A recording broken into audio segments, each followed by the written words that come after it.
Morning students. जो अपना पिछला वीडियो था उसमें हमने वर्धमान और ह्रासमान के बारे में पढ़ा था। तो आपको बताया था कि अगर आपका एफ डेस एक्स है उसका मान 0 से बड़ा हुआ तो फलन आपका वर्धमान फलन कहलाएगा, और यदि आपका एफ डेस एक्स है वो 0 से छोटा हुआ तो फलन आपका क्या कहलाएगा, ह्रासमान फलन कहलाएगा। हमने एक एग्जाम्पल किया था पीछे, एग्जाम्पल नंबर 7। उसमें ये पूछा गया था, आपको फलन दिया गया था और कहा गया था कि वह अंतराल ज्ञात करो जिसमें आपका फलन वर्धमान और ह्रासमान हो। तो हमारे पास 3 अंतराल बड़े थे, जिनमें से 2 अंतरालों में तो वर्धमान था और 1 अंतराल में आपका ह्रासमान था। अब आपको अगला एग्जाम्पल दिया गया है जिसमें कह रहा है कि सिद्ध कीजिए कि फलन समस्त वास्तविक संख्याओं के लिए निरंतर वर्धमान है। समस्त वास्तविक संख्याओं का मतलब हो गया सभी संख्या जो आप जानते हैं उनमें आपका क्या है, ये वर्धमान है। तो वर्धमान है इसका मतलब एफ डेस एक्स है वो 0 से बड़ा अपने को लाना है। अब इसमें अंतराल कोई दिया हुआ नहीं है, सीधा ही कहा हुआ समस्त वास्तविक। वैसे तो देखा जाए तो समस्त वास्तविक संख्या अंतराल ही होता है, माइनस अनंत से प्लस अनंत, लेकिन हमारा अंतराल नहीं बनेगा। हम सीधा इसका क्या करेंगे, एफ डेस एक्स का मान है वो धनात्मक दिखा देंगे, कह देंगे ये फलन है आपका वो समस्त वास्तविक संख्याओं के लिए वर्धमान है।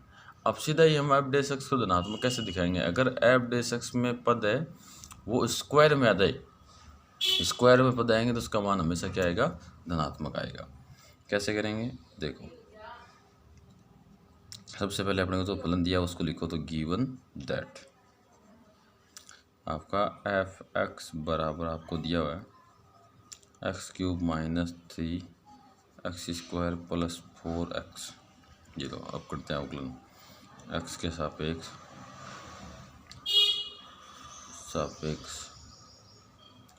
अवकलन करने पर अवकलन किया तो ये हो गया आपका एफ डेस बराबर एक्स क्यूब का हो गया 3x square minus 3 into x square का हो गया आपका 2x प्लस 4 बाहर आ गया, एक्स का हो गया 1। तो एफ डेस एक्स बराबर आ गया आपका 3x square minus 6x plus का 4। अब इसको हम क्या करेंगे, पूर्ण वर्ग बनाएंगे। बताया था आपको इसको पूर्ण वर्ग बनाना है अपने को। अब पूर्ण वर्ग कैसे बनाएंगे, तो देखो एफ डेस एक्स बराबर 3x स्क्वायर माइनस 6x, इन दोनों में 3 कॉमन आ रहा है तो हम क्या करेंगे, इस 4 को भी 3 कॉमन जैसा बना देंगे, यानी इस 4 को बढ़ा दिया हमने 6। अब 4 को 6 बनाया तो हमने कितना एक्स्ट्रा लिखा है, 2 एक्स्ट्रा लिखा है, तो 2 घटाओ भी, तो देखो 6 माइनस 2 4 बचा, नहीं बचा। अब इस पूरे में हम क्या करेंगे,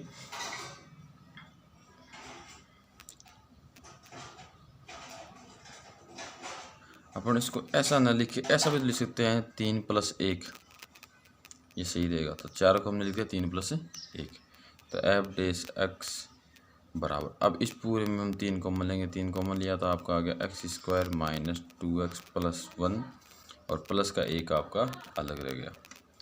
फिर आपका एफ डेस एक्स बराबर 3।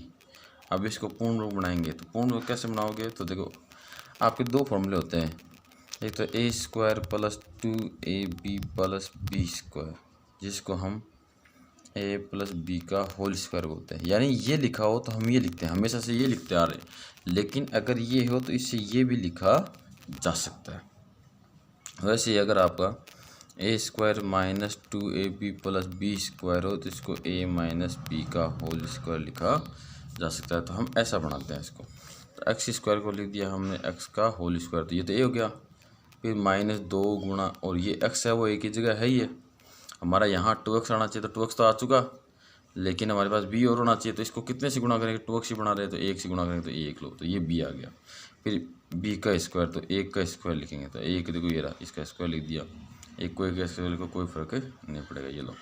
तो a की जगह था x और b की जगह है 1, और ये पता माइनस का, इसका मतलब माइनस वाला फॉर्मूला लगेगा।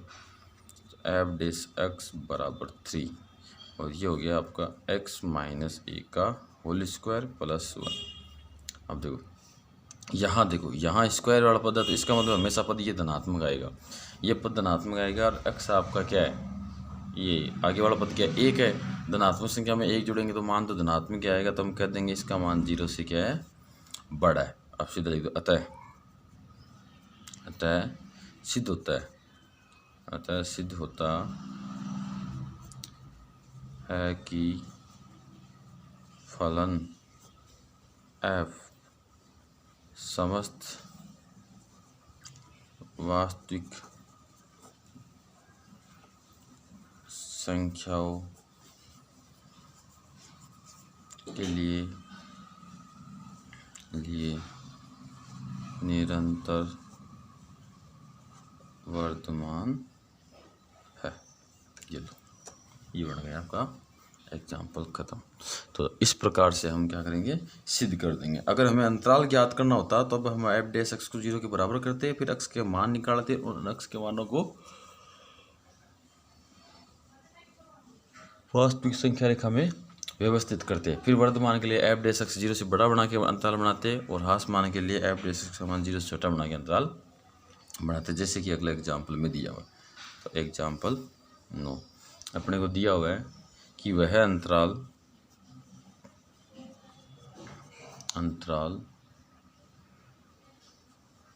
ज्ञात कीजिए।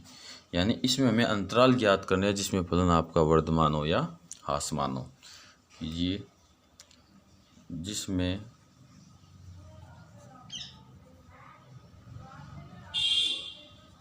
फलन एफ एक्स बराबर -2 x cube plus 3 x square plus 12 x plus का 25 ए वर्तमान, बी हासमान, ये दिया हुआ अपने क्वेश्चन में। तो देखो फलन दिया हुआ है, वर्तमान और हासमान का अंतराल ज्ञात करना है। तो देखो एग्जाम्पल जो आपका 7 था उसमें भी हमने ऐसे ही किया था। करना क्या है, सबसे पहले तो फलन का एक बार अवकलन करो, उससे हमारे पास एफ डैश एक्स आ जाएगा। अवकलन करने के पश्चात में हमें वर्तमान चाहिए तो उसको एफ डैश एक्स को अवकलन करने के पश्चात में पहले अपने को क्रांतिक बिंदु निकालने पड़ेंगे। क्रांतिक बिंदु निकालने के लिए अपने को एफ डैश एक्स को 0 के बराबर करना पड़ेगा। फिर हमारे पास एक्स के जो मान आएंगे वो क्रांतिक बिंदु के, क्रांतिक बिंदु को हम क्या करेंगे, वास्तविक संख्या रेखा में व्यवस्थित कर देंगे, जिससे हमारे पास ये आइडिया आ जाएगा कि अंतराल कितने बनेंगे। अब उसमें से कुछ अंतराल आपके वर्तमान होंगे, कुछ आपके हासमान होंगे। हासमान और वर्तमान का पता कैसे करेंगे वो हम क्वेश्चन पे करेंगे, पहले इतना करते हैं। तो गिवन दैट पहले हम अंतराल बनाते हैं, उसके बाद में पता करेंगे किसमें वर्तमान और किसमें हासमान है। तो यहाँ से आपका एफ एक्स बराबर -2 x cube plus 3 x square plus 12 x plus का 25। तो करते हैं अवकलन एक्स के सापेक्ष अवकलन करने पर अवकलन किया तो ये हो गया आपका एफ डैश एक्स बराबर -2 रह गया, एक्स क्यूब का हो गया 3 एक्स स्क्वायर प्लस 3 और एक्स स्क्वायर का हो गया 2 एक्स प्लस 12 ऐसे रह गया, एक्स का हो गया 1 और प्लस 25 का हो गया 0। तो आपका एफ डैश एक्स बराबर आ गया -6 X square plus 6 X plus का 12। अब क्रांतिक बिंदु के लिए, क्रांतिक बिंदु के लिए अब क्या आएगा, F dash X equals to 0, यानी -6 X square plus 6 X plus 12 बराबर 0। अब माइनस का 6 का भाग दो पूरे में, -6 का भाग दिया तो ये हो गया आपका एक्स स्क्वायर और यहाँ से माइनस का एक्स और ये हो जाएगा -2 बराबर 0। अब इसके हमें क्या करने, गुणनखंड करने। तो इसके जब गुणनखंड करेंगे तो हमारा बन जाएगा x प्लस 1 और x माइनस 2 बराबर 0। यानी या तो x प्लस 1 बराबर 0 है या x माइनस 2 बराबर 0 है। क्यों? क्योंकि इन दोनों का गुणनफल है वो 0 आया। दोनों का गुणनफल 0 तभी आएगा जब इन दोनों में से कोई एक 0 के बराबर होगा। तो हमारा x प्लस 1 बराबर 0 करेंगे तो x बराबर -1 आ जाएगा, x माइनस 2 बराबर 0 करेंगे तो x बराबर 2 आ जाएगा। तो हम सीधा लिख देते हैं, इसलिए आपका x बराबर -1 और 2। अब इसको वास्तविक संख्या रेखा में व्यवस्थित करते हैं। तो ये हमने वास्तविक संख्या रेखा बनाई माइनस अनंत से लेकर प्लस अनंत तक और कम से ज़्यादा की तरफ। तो यहाँ कर दिया माइनस का 1, यहाँ कर दिया आपका 2। तो अंतराल कितना बना, 1, 2 और 3 अंतराल बन गए। यानी एक अंतराल तो बना माइनस अनंत से -1 और एक बना आपका -1 से 2 और एक बन गया आपका 2 से अनंत। तो 3 अंतराल अपने पास तैयार हो गए। अब इन तीनों अंतरालों में हमें पता करना है किस अंतराल में वर्धमान है, किस अंतराल में ह्रासमान है। तो ए पॉइंट वर्धमान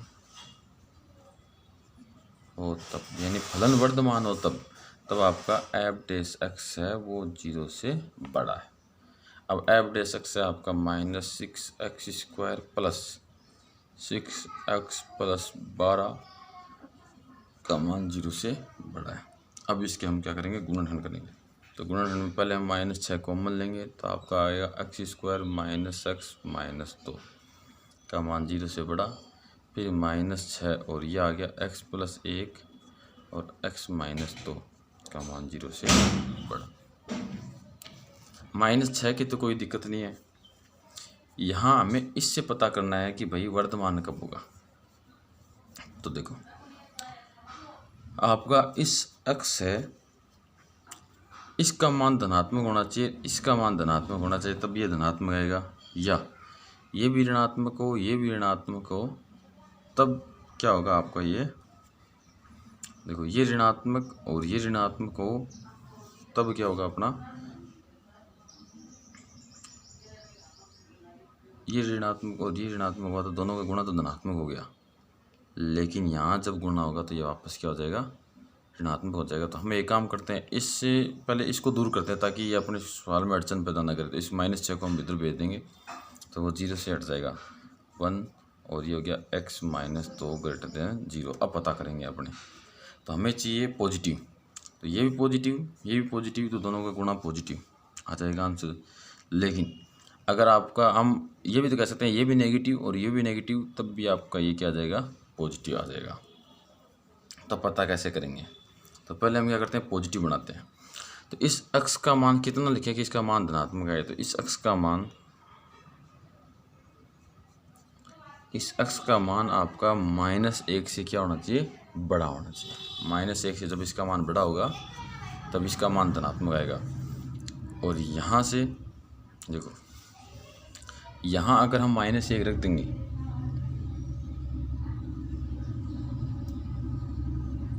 यहाँ -1 से रखा तो इसका मान तो क्या आ गया, x का मान ये रखने से ये धनात्मक आ गया। लेकिन -1 से बड़ा रखेंगे तो ये मान क्या आएगा आपका, ऋणात्मक आएगा। देखो अब ये हम सोल्व करेंगे, उससे पहले देखो अपन ने थोड़ी सी दिक्कत कर दी। हम -6 को नहीं हटाएंगे, -6 अपने साथ में रखो। तो ये लो, अब देखो यहाँ हमें इस पूरे का मान धनात्मक लाना है। धनात्मक लाएंगे तो x का मान देखो, यहाँ से हमने -1 से बड़ा रखा तो ये धनात्मक हो गया, लेकिन ये ऋणात्मक हो गया। तो -1 से बड़ा तो ये तो ऋणात्मक हो रहा है, आपका ऋणात्मक हो रहा है। तो ये ऋणात्मक हो रहा है, तो ये कहाँ तक ऋणात्मक हो रहा है, या तो हम क्या करते हैं, x का मान 2 से छोटा ले लें, यानी -1 से तो बड़ा और 2 से छोटा। तो -1 से बड़ा है और 2 से छोटा है, तो ये तो पॉजिटिव हो गया। इसमें देखो x प्लस 1 है, तो -1 पे तो 0 है, उससे बड़े पे ये धनात्मक हो रहा है। और यहाँ -1 से 2 के बीच में ये सारा ऋणात्मक हुआ, तो ये ऋणात्मक और ये ऋणात्मक सारा क्या हो गया, आपका धनात्मक हो गया। तो ये कंडीशन तो बन गई। ये दूसरी कंडीशन अगर हम बनाना चाहें तो देखो हम क्या करें, हमें धनात्मक बनाना है, तो इसको भी धनात्मक कर ले या इसको भी धनात्मक कर ले, तो ये ऋणात्मक रह जाएगा, तो मान तो नेगेटिव आ जाएगा, तो बात नहीं बैठेगी। हम क्या करते हैं, इसको भी ऋणात्मक कर ले, इसको भी ऋणात्मक कर लें और एक ऋणात्मक है, तो 3 ऋणात्मक चिन्ह आ गए। 3 ऋणात्मक चिन्हों से बाद मान क्या आता है, अपना नेगेटिव आता है। इसका मतलब हमारे पास केवल एक ही शर्त है जिस पर ये क्या है, वर्धमान। तो ये अंतराल बना दो, तो अब कह देंगे इसलिए अंतराल, देखो यहाँ छोटा है, -1 से तो बड़ा है और 2 पर फलन वर्धमान।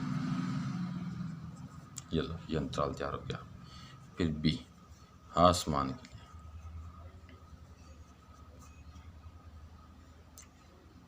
होता, ह्रासमान होगा तो आपका एफ डैश एक्स है वो 0 से छोटा होगा, यानी -6x² प्लस 6x प्लस 12 आपका 0 से छोटा होगा।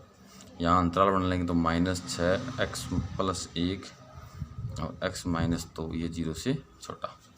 तो इसमें क्या करना है अपने को, इसमें कंडीशन बनानी है जहाँ इसका मान क्या हो जाए आपका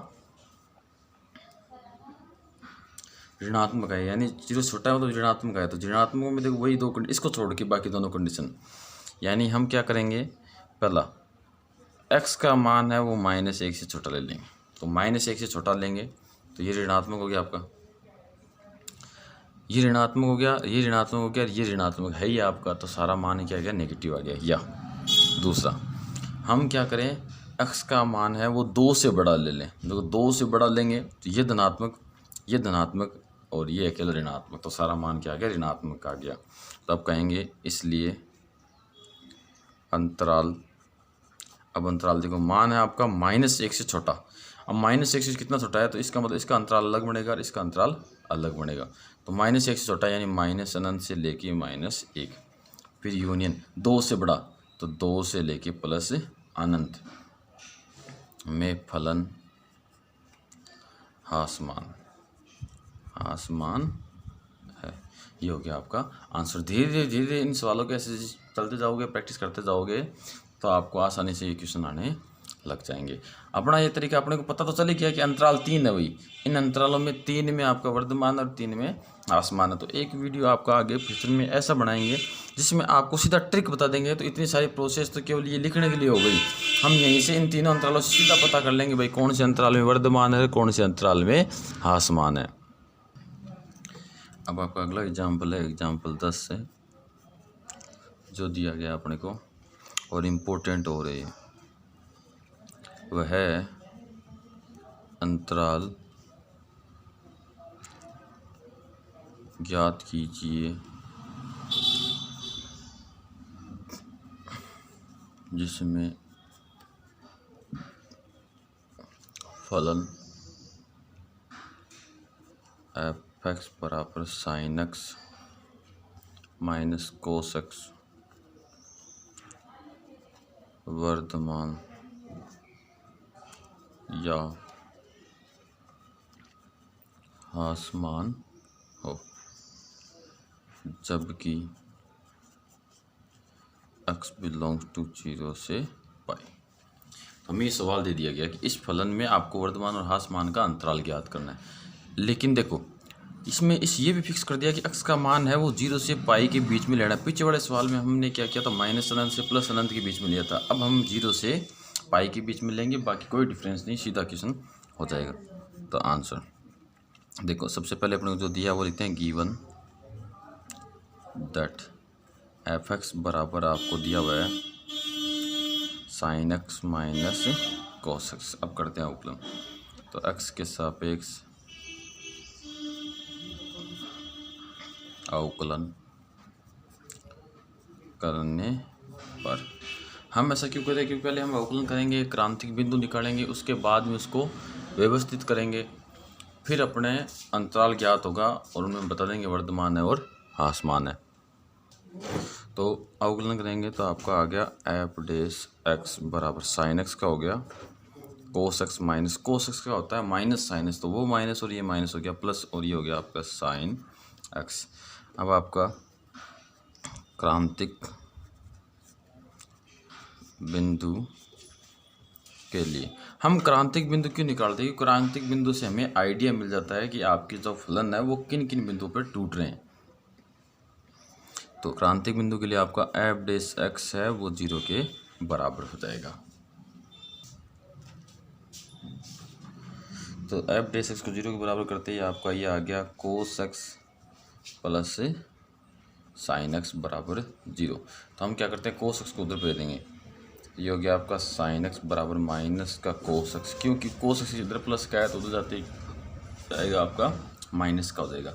अब हम क्या करते हैं, दोनों तरफ ऐसी स्थितियाँ आपके बहुत सारे क्वेश्चनों में बनेगी और आपको x का मान निकालना होगा। तो ऐसी स्थितियों में x का मान निकालना हो तो आपको cos का भाग देना है। तो लिख देता हूँ मैं cos x का दोनों तरफ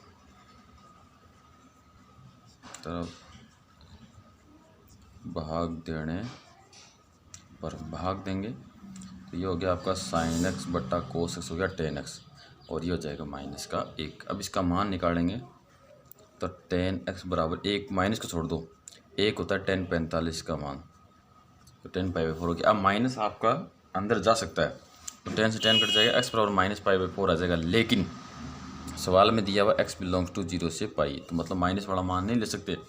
तो क्या करेंगे, माइनस को उठाएंगे।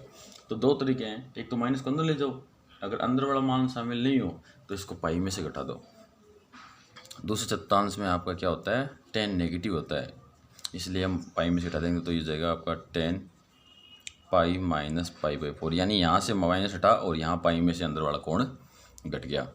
तो अब क्या होगा आपका, इसको सोल्व कर लेंगे तो 10x बराबर 10, यहाँ से आ गया आपका 3 पाई/4, यानी लघुत्तम आपका 4 आ रहा है, 4 हमने लघुत्तम लिया और इसे मान निकाल लिया। अब आपका 10 से 10 क्या हो गया, कैंसिल हो गया, तो x बराबर आ गया 3 पाई/4, अभी आ गया। अब इसको व्यवस्थित करेंगे तो माइनस अनंत से प्लस अनंत में नहीं, हम 0 से पाई में व्यवस्थित करेंगे, तो 0 से पाई में एक ही मान आएगा 3 पाई/4। तो अपने पास 2 अंतराल बन गए, एक तो 0 से 3 पाई/4 और एक 3 पाई/4 से पाई। इसका मतलब हो गया इसमें से एक अंतराल में वर्धमान होगा और एक अंतराल में ह्रासमान होगा।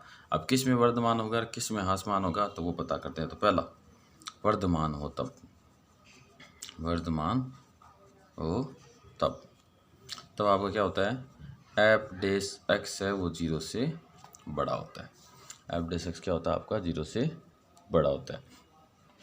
तब हमारा क्या आ जाएगा, यहाँ आ जाएगा sine x plus cos x greater than 0।